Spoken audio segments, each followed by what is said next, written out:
তিনি খাওয়া দাওয়া করিস না? এই মাত্রই তো ভালো করে খেয়ে আসলি, এখন কেন গায়ে জোর নেই? ঠিক করে টিপ। সে সময় আবার কে আসলো?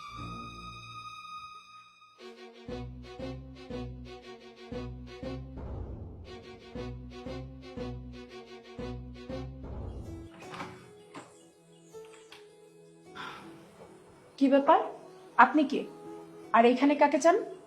না মানে আমি এসেছি একটু রাবেয়া ম্যাডামের খোঁজে। উনি কি বাসায় আছেন?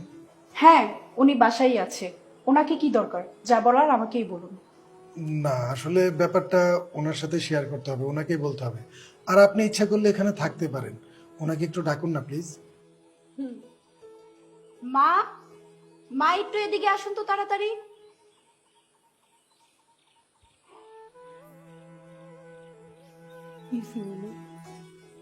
কি ব্যাপার, এটা রাবেয়া ম্যাডাম? ওনার এই অবস্থা কেন? ও, ওনার কি অবস্থা? উনি তো ঠিকঠাকই আছে। উনি কি বাড়ির মধ্যে মেকআপ দিয়ে তারপরে বসে থাকবে? আপনি কিসের জন্য আসছেন সেটা বলেন, কি দরকার? না মানে বলতে চাচ্ছিলাম যে মানুষটার দাম 10 লাখ টাকা, উনি এই অবস্থায় থাকে? কি বললেন? কি বললেন আপনি? ওনার দাম 10 লক্ষ টাকা? আসলে আপনি কি বলতে চাচ্ছেন? আমি কিন্তু আপনার কথা কিছুই বুঝতে পারছি না। আমি বুঝিয়ে বলছি। আসলে ওনার হাজবেন্ড ওনার নামে 12 বছর মেয়াদি একটা বীমা করে গিয়েছিলেন, আর সেটা পরিপূর্ণ হতে আর 1 মাস বাকি আছে। আর 1 মাস পরেই উনি পাবেন 10 লক্ষ টাকা। সেটাই ওনাকে জানাতে আসলাম।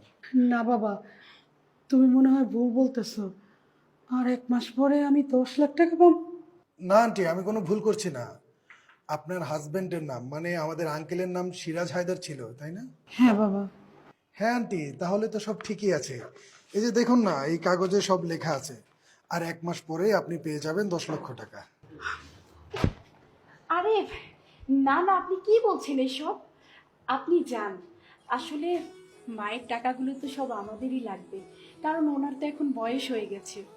উনি এত টাকা পয়সা দিয়ে কি করবে বলেন? সেটা তো আর আমরা বলতে পারবো না।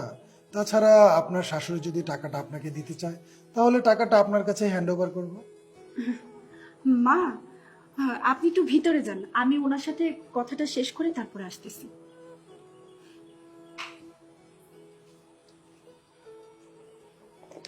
এইবার বলুন তো, বিষয়টা কি?